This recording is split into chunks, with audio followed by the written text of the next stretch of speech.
everybody. I'm Captain Tommy Scoville, and you are on the lifeboat.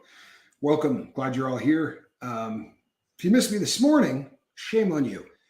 People, do me a favor. Hit that like button. Before we get rolling, if you haven't done it yet, go over and hit the like button. We're trying to promote this thing, take the lifeboat to at least above 4,000. We're on the home stretch. We got about 100 more people that we need to get in here to hit the 100 more. We're going to hit the, it's 90 something more, and we hit the 4,000 number. And that means foul fish and a lot of laughs and things like that, you know. And it also means that the boat is going to be ahead of the game, honestly. For 2 years in, we're really ahead of where we ought to be. And it's good to see the growth. The more people that hear about this, the better off we are. I'm going to be really straight with you people. I'm going to have a difficult time with comments tonight. I'm going to try to blow up everything and make it bigger than it normally would be. Nevertheless, this is going to be a challenge. I am having trouble with with headaches. These are probably going to be a permanent fixture. I may try to find something that doesn't look as Terminator-like, but because of how we do lighting for this show, I need something that knocks that light down. That's kind of essential. Going forward, that's going to be a really big deal. So I got an email from one of you, and your name shall remain anonymous, as much as I would love for it not to. Your name shall remain anonymous. That it was basically the question by the individual who. Am I live? Can I get a 5x5? Okay, thank you. The individual that wrote the comment, it was in an email. It wasn't in a comment, but the person wrote an email, and it was about the opioid crisis. And it was about, they would like to be able to talk to people about the opioid crisis, but that every time I talk about it, it's been an emotionally charged show. And it's really kind of been sensational. I think it might have been one of the words that was used. And it's not been something that someone who is not hip to the opioid crisis is going to follow the way that other people would. Like, basically what was said is that what I am doing is very much targeting the lifeboat crowd itself, as opposed to doing something that they could share with people to give them an idea of what's going on with the opioid crisis. And I think I understand the email and the comment. Thank you with the 5x5s, people. And they made a comment that maybe I could do it more like a public speaker, since that's what I used to do. And there was I don't know, maybe there was a hint of snark to it. I don't try to do this show like a public speaker. It's really not what I do. This has been me hanging out with the crew. I'm a crew member. I get to be called captain, but I'm a crew member on this boat, and it's a bunch of us hanging out. But I do understand the premise that, you know, it might be a good idea if I did something that you could share that would tell people a little bit about the opioid epidemic, and maybe do it a little bit more public speaker style. I don't know that I love the idea, but I understand where they're coming from. So today, I'm going to talk to you and try to shed light on a pressing issue that has plagued our nation, an issue that affects individuals from all walks of life, tearing apart families and leaving communities in despair. Today, we delve into the complexities of the opioid crisis, unraveling its causes, impact, and potential solutions. Let us begin by understanding what opioids are. Opioids are a class of drugs commonly prescribed for pain relief. They include prescription painkillers, such as oxycodone, hydrocodone, and fentanyl, as well as illicit drugs like heroin, illicit fentanyl, like the bathtub version of fentanyl, and drugs like nitazines, phytonitazines, and designer drugs that combine both opioids and benzodiazepines or tranquilizers, one of which is using a drug called xylazine, a equine or horse tranquilizer that is being sold currently under the name of Tranq. What began as a well-intentioned effort to alleviate suffering has spiraled into a full-blown crisis in this country. In recent decades, there has been a significant increase in opioid prescriptions, leading to a surge in addiction rates, not only in America, but across the world. The statistics are sobering. Currently, an estimated 5 million Americans are suffering from opioid use disorder, and every day more than 300 lives are lost to opioid-related overdoses. And I don't necessarily subscribe to that number. I think it's probably considerably higher than that. I heard someone running for president the other day say that we don't have a clue how high it is. And this was a gentleman who sat in the Oval Office. He was also a man who the only time we have seen opioid deaths decrease in my lifetime was when he was in office. And currently we are on an upswing that is just absolutely unbelievable. But we don't know the number of daily opioid overdose deaths, which is really what I was getting at. The opioid crisis did not occur in isolation. This didn't happen in a vacuum. Several factors have contributed to its rapid growth. The pharmaceutical industries, aggressive marketing, and the overprescribing of opioids played a pivotal role. Pain management became a primary focus, leading to the normalization of opioid use. Prior to this, managing pain was something that was considered important, but it wasn't considered important to the point where no one was to feel pain of any kind, right? Pain was always part of life. But during the last opioid explosion, when the Sackler family was pushing OxyContin down the throats of everybody in America, there was a new maxim, and that new maxim was you should never have to feel any pain of any kind. And the Sacklers advertised that drug as the drug being OxyContin, the time-released version of oxycodone, Percocet. When Percocet was made into a time-released version and called OxyContin, there was an ad campaign to tell people that this you could not get addicted to. The rates of addiction were so small that this drug was basically considered a miracle drug, something that was safer than everything that had ever been prescribed before for the treatment of pain. And because of that, a lot of things changed. One of them being doctor-patient relationships.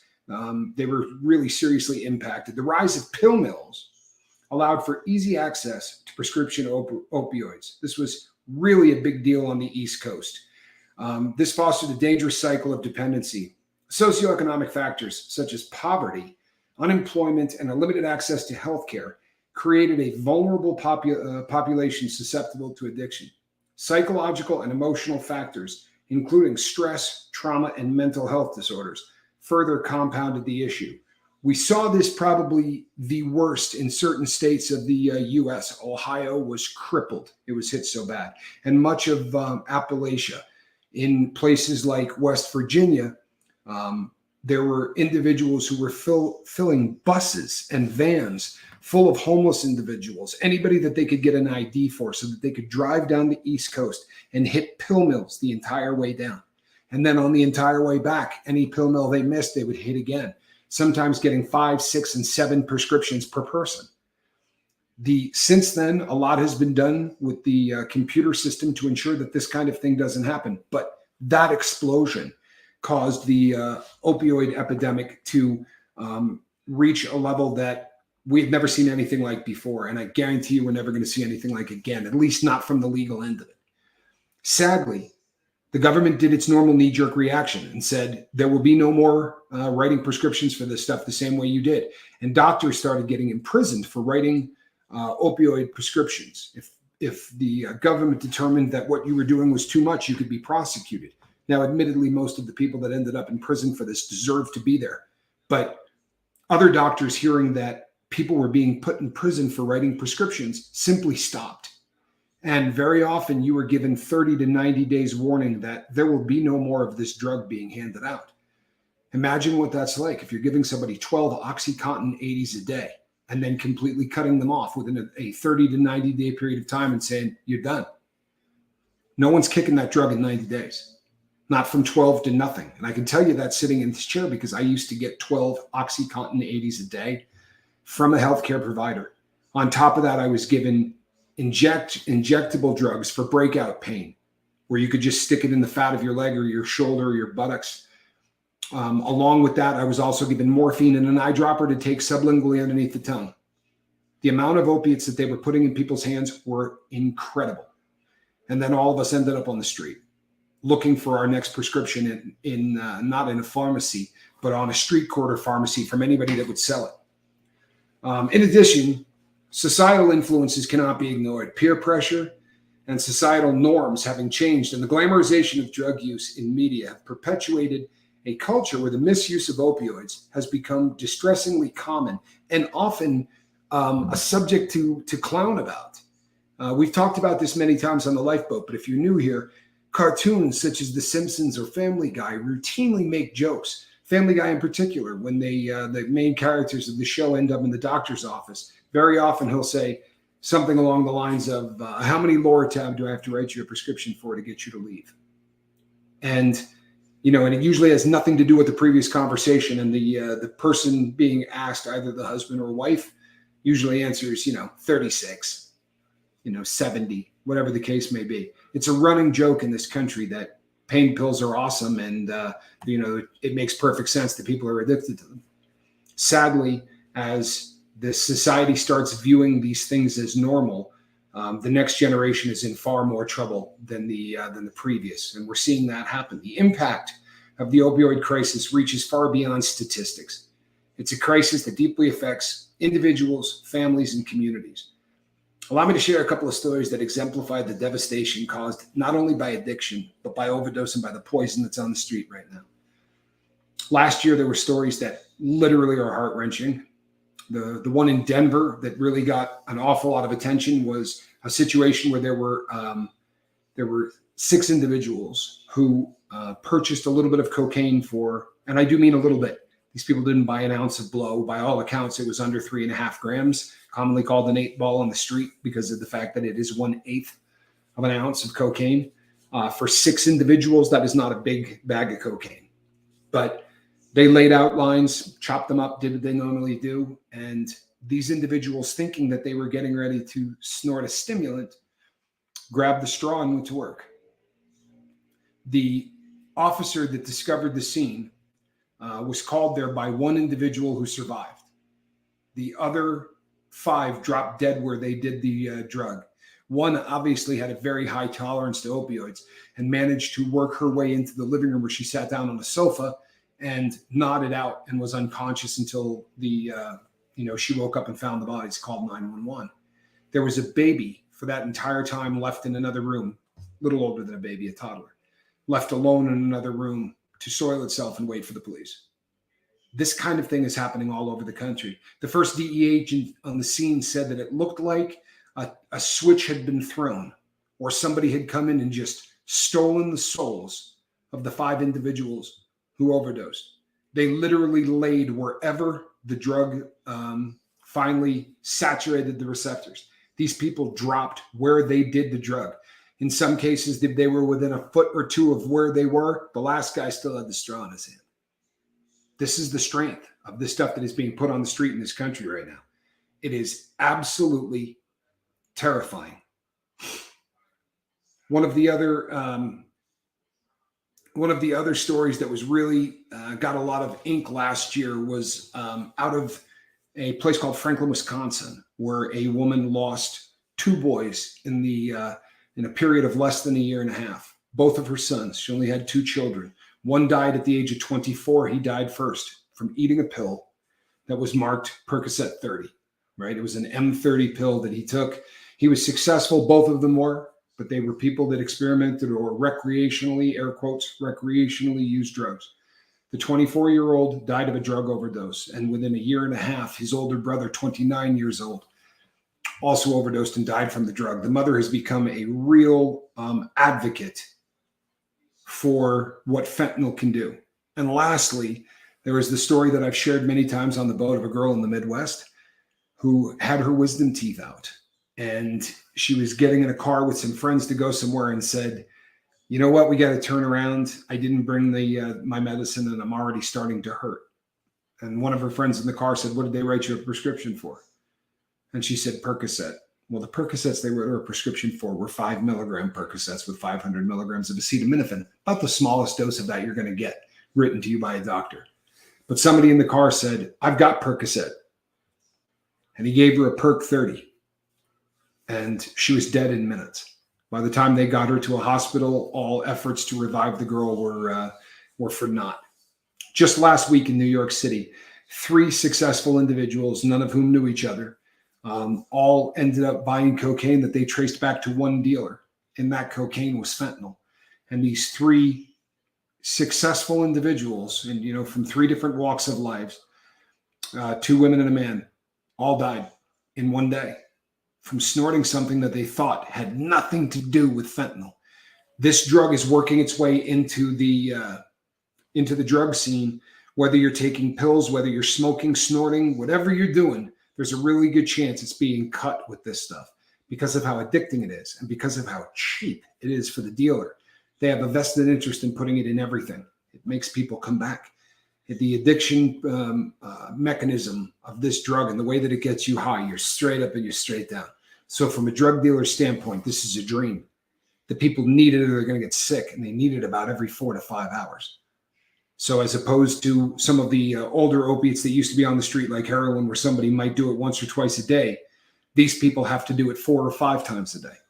And again, it's a wet dream from the standpoint of a drug dealer, but it's not so great for the people who are the end users. Many times, people die on this substance simply experimenting. It may be the first time they've ever done a pill.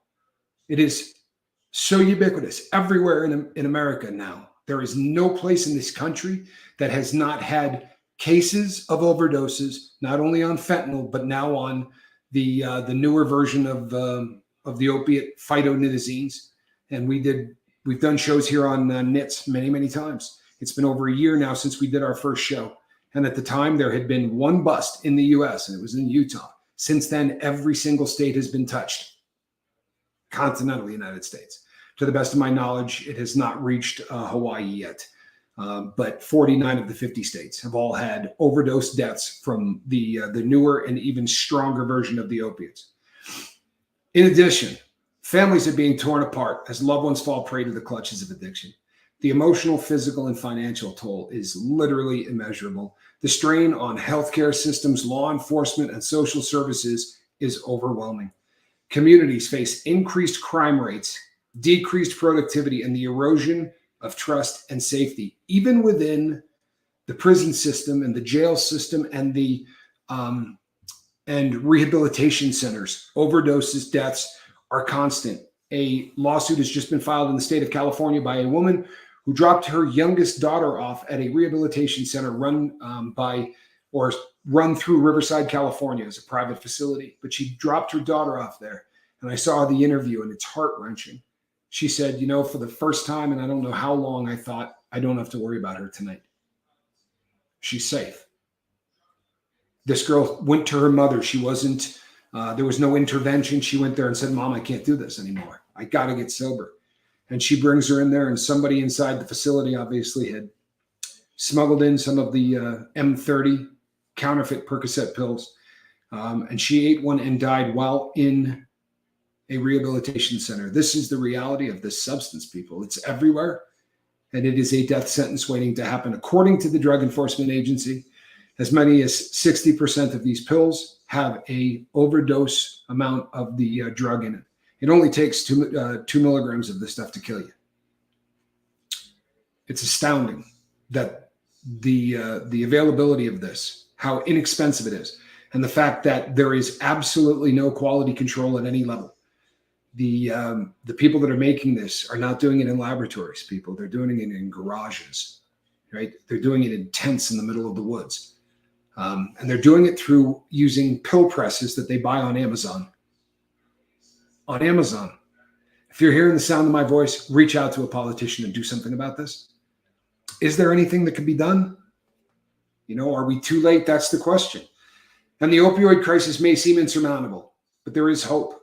Addressing this crisis requires a multifaceted approach, one that encompasses prevention and treatment and harm reduction. And I know that harm reduction is a term that people don't want to hear.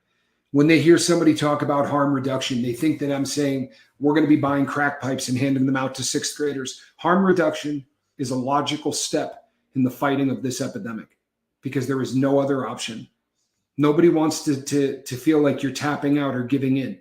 But things like safe injection sites save lives. As much as it just seems like we're giving in and we're saying, okay, we lost. We did. We did. The war on drugs is over, and it has been for a very long time. There is not a safe injection site on the planet that has ever had an overdose death at it. Not one on the planet. Should we have them? You know what? That's up to you. Honestly, that's a decision that every individual needs to make. But I'll tell you something, from sitting in this chair and over the course of the last 2 years, talking to hundreds, if not thousands of people who are struggling to get sober, you cannot help someone get sober if they're dead. And sadly, it's not a matter of getting high anymore.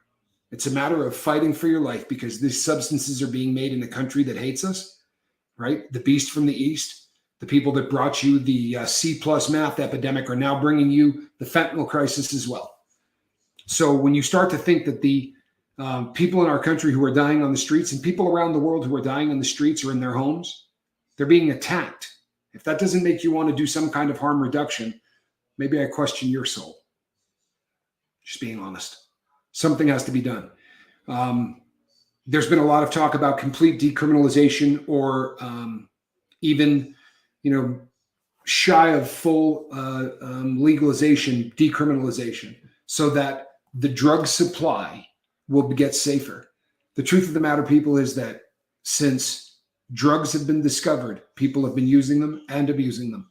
And sadly, now using and experimenting with drugs, you don't have to be a drug addict to die of this stuff. You just have to experiment. High school kids are dying from substances that they are in no way, shape, or form even close to addicted to. That's the reality of the world that we're living in. Education in this fight is paramount. We must raise awareness about the risks and consequences of opioid misuse. It's crucial to dispel the myths surrounding these drugs and empower individuals to make informed decisions about their health. On the lifeboat, we like to say, just say no should be spelled with a K. Give your kids all of the information that you possibly can about these substances and trust that they're going to make good decisions. Make them so comfortable that they can come to you, ask questions, tell you things that are going on in their schools. You know what? I'd rather have an honest dialogue with my child than bury them. And it's a frightening world that we live in. But if you don't educate your kids these days, there's a really good chance that you could end up with them overdosing and dying, even from just experimentation, which is really heartbreaking, but it's the truth. In addition, responsible prescribing practices and implementation of prescription drugs monitoring programs are vital. Healthcare providers must exercise caution when prescribing opioids, ensuring that patients truly require these medications and the risks are thoroughly explained. For far too long, people have gone in with ailments that don't exist. People have gone in with complaints that aren't real and managed to walk out with staggering amounts of opioids that are being prescribed month after month after month. And more often than not, those drugs are not being consumed by the people going in there and faking it. Those individuals are doing this as a way to make a living. Now, on the bright side, it's putting safe drugs on the street, but it's a minuscule amount compared to the amount of counterfeit drugs. In one bust this current year, one bust in the state of Texas yielded over 300 million pills. And one investigation, it was 4 different houses over a period of time. That's a pill for almost everybody in America, people. The amount of these of pills that are on the street, when we first started talking about this stuff on the lifeboat, they were talking about 20 and between $15 and $20 a pill. There are places in America like Kensington Street in Philadelphia where these pills can be as cheap as $1.50 a piece. $1.50 a piece. Imagine buying death for $1.50. When drugs get that cheap, people buy them in lots of 10, right? Or lots of 15 because they're getting a discount. So what does that mean? You buy 10 of these, it means that 4 of them might not kill you. According to the DEA, those are the statistics. 4 out of the 10 would be deadly. Now, addicts are really not the people that are dying from this. It's people who aren't addicts. Addicts crush these pills up. They do them in smaller doses. They inject them. They snort them. But the kids that are eating these things, who don't have drug habits, if you've never done an opiate, 2 milligrams, I assure you, will kill you. If you do not have a serious opiate addiction, I would imagine that half that could. Even breaking these pills in half isn't safe. And this is the reality of the world that we are living in today. Increasing access to evidence-based treatment options is essential. Medication-assisted treatment. And we are huge proponents of MAT here on the Lifeboat. And if you couple that with counseling and rehabilitation programs, these offer a lifeline to those struggling with addiction. We must advocate for these resources and eliminate barriers to treatment. And I'll tell you right now, our government is doing things not to make it easier, but to make it harder. And it's crazy because in the last administration, they were opening doors up to make it very easy to get on these medical assisted treatments. My provider told me the last time I had a doctor's appointment that this may be the last month that I can do this without having to go and see somebody in person, a physical human being in the real world, right? Not online. And they're going to recommend some people or whatever. For the longest period of time since I've been free, I have been using this system. It's working perfectly. Never failed a drug test. Nothing ever went wrong. Now they're going to change it. They're doing everything within their power to make this crisis worse, not better. And something has to be done. And it certainly has to be done politically. But our best hope is, if it's going to be, it's up to me. And everybody here has to say that. You have to talk to everybody you care about and work really, really diligently to get this information out to those we love. You know, yelling at politicians is huge. It really is. But start at your home. Start with the people you know. Start with your loved ones and do everything you can to talk to them about this. You know, I'm sorry, people. Just got a shooting pain. Addressing the opioid crisis requires more than just policies and programs. It requires more than the federal government or the state government just throwing money at these things. Not that there's, not that we don't want that to happen. Obviously, we want policies and we want programs and we want funding, but we must also work towards destigmatizing addiction. We need to create an environment of compassion and understanding, providing support for individuals in recovery and fostering a community that encourages their success. Because if you don't do that, people will not come forward and say, I have a problem. There's such a stigma attached to it that stigma is killing people more than the drug itself is. If everybody realized that nobody was going to look down their snout at them if they said, hey, I need help, then the number of people who are overdosing every day would be a hell of a lot lower than 300. And I realized that that's a tall order. The concept of destigmatizing drug addiction, right? And creating an environment of compassion and understanding where you provide support for individuals sounds almost impossible. I would suggest that you check out The Lifeboat on YouTube and see how the individuals on that channel treat one another.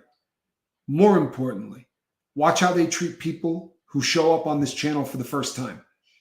Watch what compassion looks like in recovery. Watch what it means to not judge somebody, no matter what their drug is, no matter how much of they're doing, no matter what they did to get it, no matter how many people got hurt through their addiction. No one gets judged. And you know what? Our success rate's pretty damn good. It really is. And I'm not tooting my own horn. I'm talking about the program of the Lifeboat, not the captain of it. The program of the Lifeboat is next to incredible. I'm sorry. AKA Heather Joy. Congratulations. 5 months. My goodness. The time flies when you're sitting at the wheel of the Lifeboat. That's awesome, Heather, and you're greatly appreciated.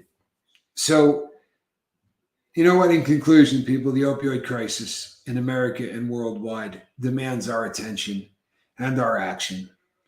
It is a crisis that affects us all, and that's directly or indirectly. There are so many people out there that don't understand the fact that whether you're addicted to these things, whether you experiment with these things, whether you've never done a drug in your life, this is going to affect you. When you turn on the television set and you see gangs of people running into stores and running out with, every single purse in the place, when you see stores in places like San Francisco running out of the city, if you Google stores that have shut down their or pulled out their franchises in San Francisco, this stuff is all being driven by this epidemic. Whether whether the powers that be realize it. When you change the drugs that are on the street, when you change their potency, when you change their availability, and when you change what is in them, you have to realize that what is driving the crime rates in our country and around the world is the fact that in the old days, you can use me as an example. I've been very, very open with my past. I talked about the things that I've done, and I talked about the things I had to do. If I was going to remain well without getting sick, I was going to have to steal a very large amount of money, and I was going to have to do it every day. And I would steal things to sell or whatever. But once that was done, so was my day. You understand?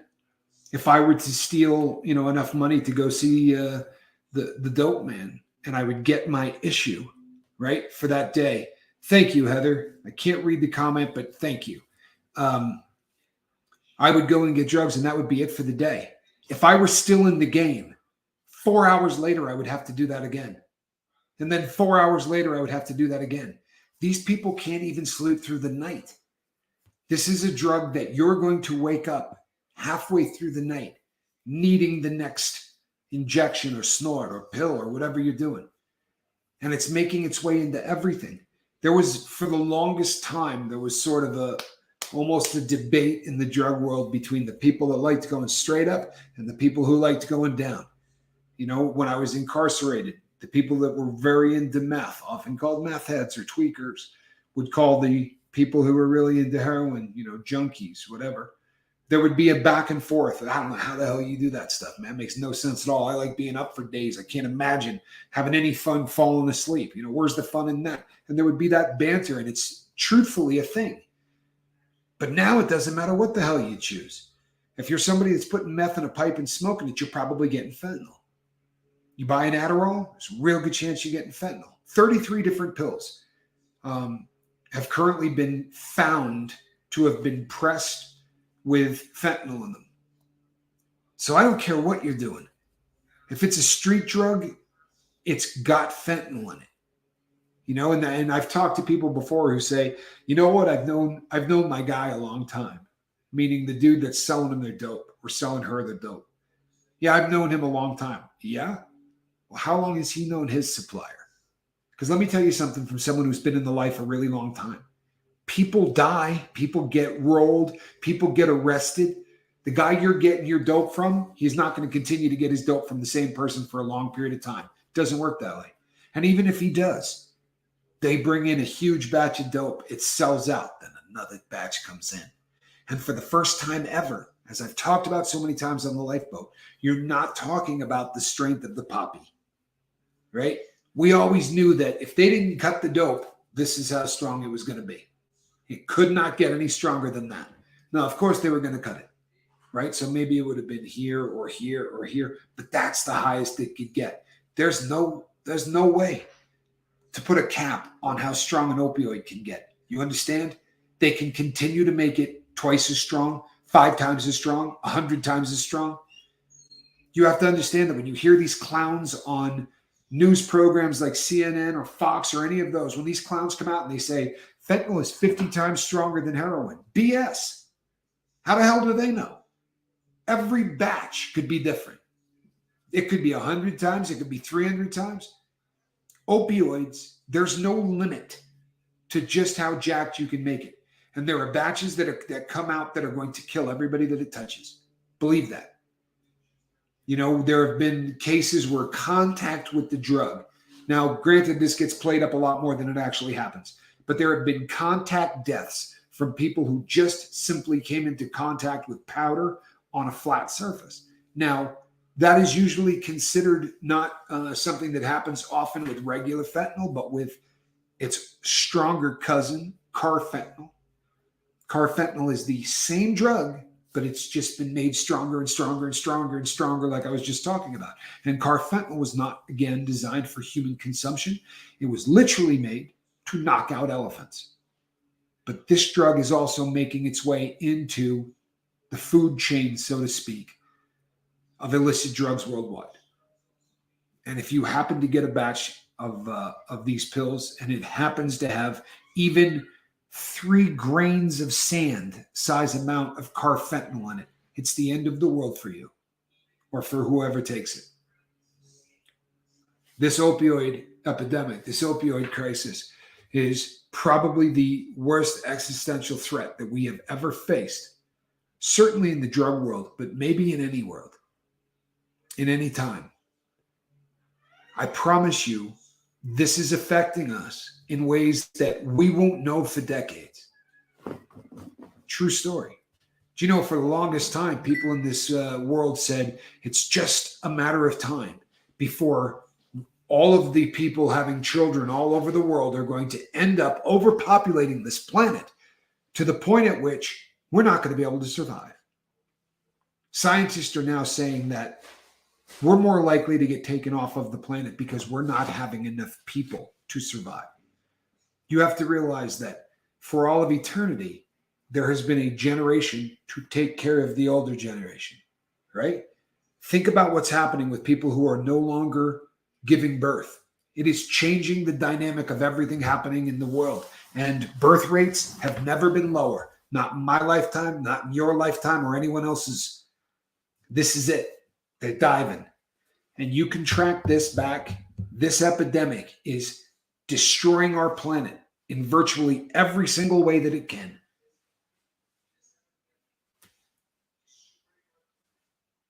I would hope that everybody finds this as distressing as I do. It's pretty easy to talk about the next thing, right? What's Meghan Markle done today? Huh? Prince Harry done anything cool? What do you think? Who said what about who? Who can we cancel, right? So we don't have to think about all of these people that are getting dead. Huh? Who did they just put on a Bud Light can? That'll distract us, won't it? This issue right here is the biggest threat facing the world. There are a lot of smart people out there, people, that think this is the first salvo to the Third World War. That this has all been laid out and planned to destroy everybody that isn't China. Think about it. Feel free to call me crazy. The next time I put on my captain's hat, I'll line it with tin foil. But you know what? The statistics don't lie. And the things that are going on in this world don't lie. And that is the opioid crisis per Captain Tommy Scoville. And that is probably as close as you're going to see me as to a public speaker in the time that I sit in this chair. People, I would absolutely love to do the next 20, 25 minutes here in this chair, but I'm not going to. The lights and everything else is really getting kind of tough. And sadly, if I could read the comments, thank you. M. Hunt says China, and he's damn right.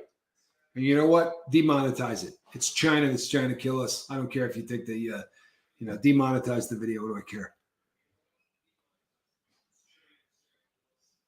Full of Hope says, thank you, Cap. Feel better. Thank you, Full of Hope. I appreciate your prayers and all of the kindness that you have brought to the lifeboat, not just for me, but for everybody. You've been an absolutely phenomenal addition to the crew of this boat, as have all of you.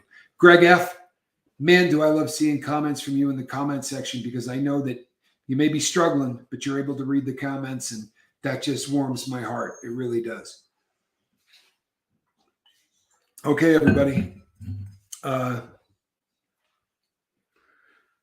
Squirrel is not in the basket. She's quite angry at me because I'm not spending a whole lot of time with Squirrel these days. So she's a little bit ticked off.